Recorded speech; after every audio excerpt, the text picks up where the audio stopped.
The Virginia Cavaliers have been a basketball school, but they just lost their basketball coach, and now you have to wonder, can they make a jump in football if their basketball program's not going to be at the same level? Well, enter Jeff Dixon, that's me. We're going to try to rebuild the Virginia Cavaliers. We're going to start in the offseason here. We got a great prospect in Leon Ford to commit to us. He's a 4-star. We're not going all in here on the recruiting class this year. The offseason's going to be a little different than normal because when you come in, it's such a mad rush. You don't really get a lot of information as to what's happening. So we're just going to jump in, show you who committed to the team, and then work our way through the offseason. We're not going to worry about training because we don't know anything about these players. Later on, we'll get into the roster and we'll go over all the players. We'll see where they're at. Next year, we'll be able to go in depth and do a complete normal offseason where we really get to talk about each individual player, how much they develop. We'll know a little bit more about them. So this year's just going to be a little bit brief. We're going to go through, we're going to hit each stage, but we're not going to go in depth. We're really going to look at this roster, go over who we have and who we bring in. Now, like I mentioned at the top, Leon Ford is a fantastic recruit. He's a 4-star. He's the only 4-star I was able to sign to the team. He was already being recruited when I took over Virginia.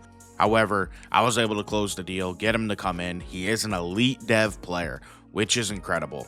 That is somebody that's going to be a foundational piece for our secondary. He's really fast. He's very athletic. Other than him, to be honest with you, we have a bunch of guys, but I don't think a lot of them are going to be great. Now, we did get Kyle Lowe, who's a 3-star quarterback. He's a transfer. I honestly think he's probably going to be our starter this season as long as his overall's high enough. That's not a great look. We got 2 other 2-star transfer quarterbacks. We have 1 quarterback on roster who's going to develop and maybe have a chance to be good, but I don't know, man. We don't have a very good roster this year. We have a great running back. I do know that. He's going to be our starter. Like I said, we're going to go through and I'll show off all the players and we'll really discuss that then. This recruiting class, though, most of the heavy lifting was done prior to me coming, and then we hit a ton of transfers. I didn't go through it in depth. Every transfer that we went after basically had us at number 1 or number 2 on the list. Anybody we didn't get had us at 3 or lower. So we kind of didn't do great. We're not a great coach. We're a level 1 coach. So the only thing I could do is have scouting quarterbacks unlocked. So as we develop, we're probably going to be a recruiter. And then my plan is to start getting into your tactician and all that later. But first off, we need to get this recruiting right. And we need to make sure we have a strong team going forward. The main reason I say that, though, is because we're in the ACC. The ACC is very gettable. That's one thing that I think is really going to go in Virginia's favor. You know, you really only have to worry about Clemson at the top. Florida State can be a good program. Miami can be a good program. There are other schools that are okay, but they're not always at their best. So I think we have a real chance to bust through. As you can see, NC State also is another program that had a good recruiting class. SMU is somebody to look out for. You can see our class finished 64th in the nation. We weren't the worst in the ACC, but we definitely weren't the best. It was kind of a mid-type class, even lower tier in the conference. But at the end of the day, all that I care about is that we were able to get some people in here, get a quarterback in here because we lost our quarterback in the transfer portal. That's going to give us an opportunity to hopefully at least be competitive. Now in Sim, the Cavs went 2-10. I know they weren't that bad in real life, so I guess it wouldn't make sense for them to make a coaching change. Tony Elliott's been pretty good for him, but I feel like this roster needs some work, and I feel like they're a program that can be elevated, and that's why we're here. We're looking at Mitchell Lembo, one of the transfer or high school recruits that we signed. He isn't a very good prospect. He's a low overall. We decided to throw him at outside backer. I don't know what his future is going to hold, but that's where we put him for now. The other player that we have who's an athlete, I'm actually kind of excited about, Quincy Gayton.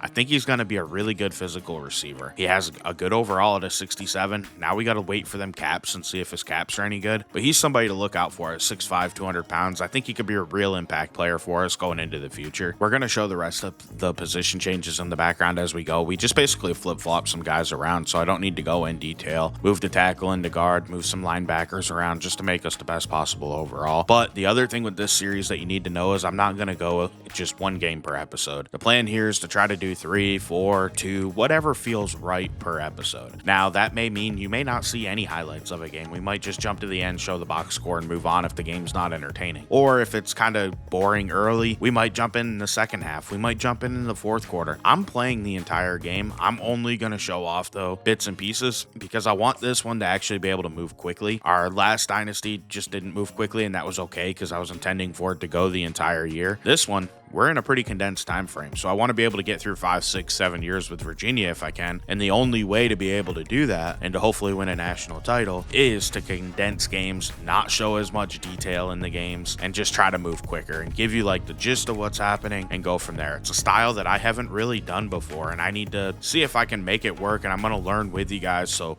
anytime you guys would leave feedback down below in the comments, I'd appreciate it. And if you're still hanging around now, consider hitting that subscribe button. I would really appreciate it. It would help me. I'm trying to get to a goal of 1,000 subscribers. We just hit the 500 mark, and I'm super thankful for that. It's been a tough year, and to see my channel take off at the very end of 2024 makes me feel really good heading in 2025. Now I just need to work on getting the long form content back, being consistent and uploading at a regular basis. That way the series really moves along, and I think I'm going to be able to do that. I'm recharged. I took a bit of a break at the end of 2024. So guys, I'm all in with this Cavaliers team. Now we're looking at some of the players on our roster. As you can see at quarterback, there really isn't anything to be all that excited about. These guys are good and they have some skill caps, but right now they all kind of suck. I think Lowe is going to be our starting quarterback. I think that's pretty much cut and dry. And then I think Michaels, who was actually the last quarterback I showed, is going to be a good player in the future. Now, is he going to be a high-end starter? Probably not, but he has a good chance of being a starting quarterback for us in the future if we don't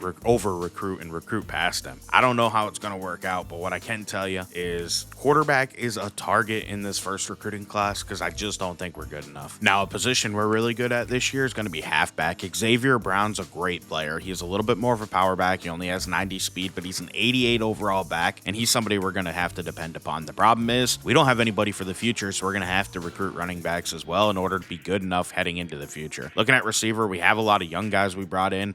Unfortunately, some of the guys just don't have the highest ceilings. We have good players for this year, but they're basically all seniors. So as we look at Delonte Cormier, he's a player that I was hoping would have a good ceiling. Unfortunately, as you can see, he just doesn't. He's a 68 overall, and I don't see him getting maybe into the 80s. That'd be highly unlikely in my opinion.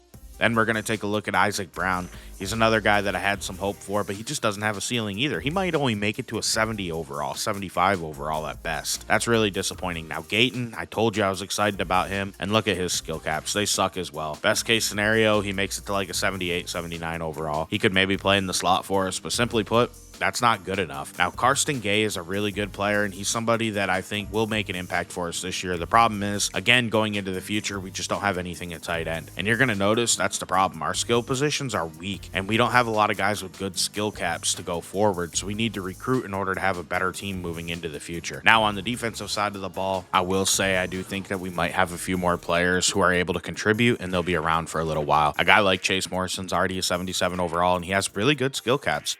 I could see him getting into the upper 80s, maybe even the 90s. Tyler Simmons, freshman redshirt, look at those skill caps. They are fantastic. He's already a 76. He could probably be another starting defensive end for a long time for us. That makes me feel really good. Now, Nick Russo, who is a player I thought was going to be really good, unfortunately, as you can see, his skill caps kind of suck. He might make it to the low 70s, and that's not good enough. But we got Mekhi Buchanan. Look at this skill caps on him as well.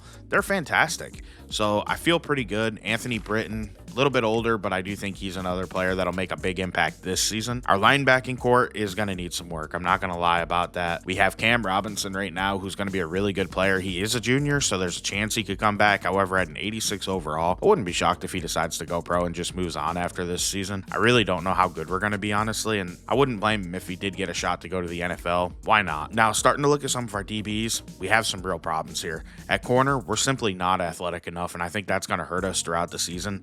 These guys are more on like a MAC level than they are an ACC or Power 4 level, in my opinion. Low or upper 80s and low 90s speed simply isn't good enough for your best corners. You need like 95 and above in this game, or 94 and above, or 93 and above. Like, we don't have anybody that I think 90 is our highest and fastest corner. That's a problem. Now, Leon Ford, been super excited about him. Elite dev, and look at those skill caps. Those are fantastic. He's easily going to be able to get into the 90s as long as he develops well. That's our goal, of course, and I'm excited to use him and make him a part of our future. He's going to be a centerpiece, and I think we have a bunch of good guys in the secondary that we can make centerpieces. Kiki Adams is young, our other safety's young. We have guys to build around into the future. Now, as far as in the kicking game, we have a great kicker for this year, Will Bettridge. Unfortunately for us, he's a senior, so we only get him for this season. We're going to end up having to replace replace him. And I don't know how that's going to go. Recruiting's really going to be a problem with this team because we have so many positions we need. At punter, we have Oscar German, a true freshman who's terrible. He is absolutely dreadful. He's going to be our punter this year. Once again, I'd like to recruit over him, but I don't know if we're going to be able to. Now let's go ahead and take a look at our schedule. We're going to open up the season against Coastal Carolina, and that's going to be at home, thankfully. And then we're going to be at home against Oregon State out of the Pac-12. And then we're going to hit the road and go to Kansas. That could be a real fun game. I'm not sure how that's going to go.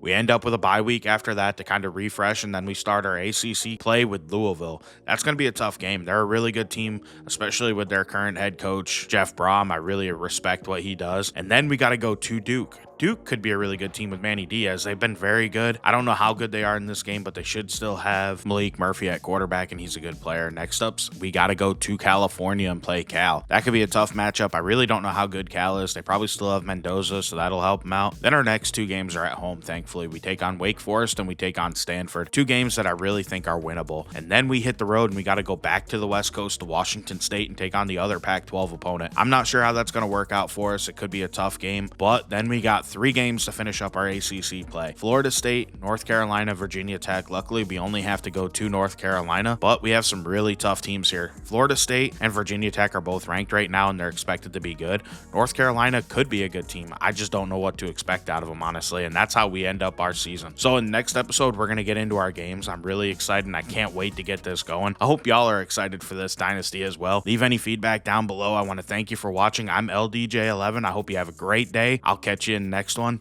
I'm out.